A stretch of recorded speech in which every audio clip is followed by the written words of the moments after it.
Pubs have been the cornerstone of British society for hundreds of years. Pubs provided a location for people to socialize and have developed many traditions. Had you visited a pub in the 1990s, you may have witnessed some of these. People doing pub quizzes and playing darts. People eating bags of crisps. And often, most interesting for visitors, ringing of the bell around 11 p.m., signaling that the pub was about to close. How did this come about? We need to rewind to 1915, during the First World War. Before 1915, pubs were only required to have a license to trade and designate one person responsible. With Britain at war, however, the success of the war effort relied upon an active and unhampered workforce, especially those working in munitions and artillery factories.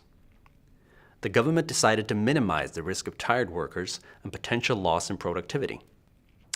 The government decided to tighten the licensing laws, stipulating that pubs close at 9:30 in the evening, later to change to 11 p.m.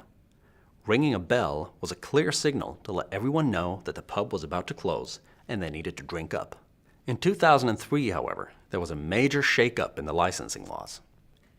Prior to 2003, depending on what kind of entertainment a place offered, there was a different license. For example, a cinema needed a different license from a theater. A pub needed a different license from a night cafe. The 6 different licenses that existed at the time were merged into one.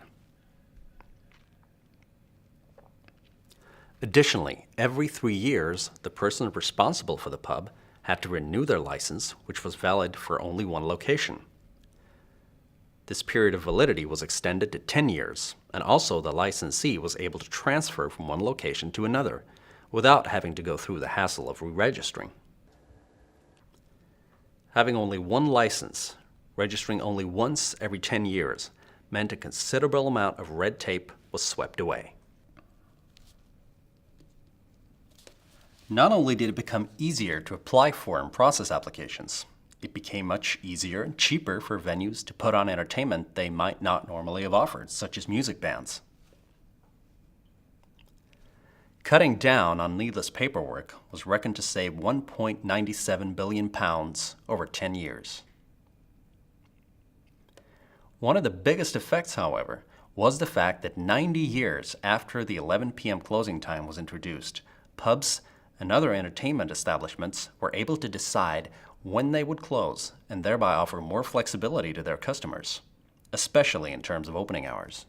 A report released in 2008 showed that while pubs across England and Wales were making use of the new licensing laws, on average, pubs only closed 21 minutes later than 11 p.m.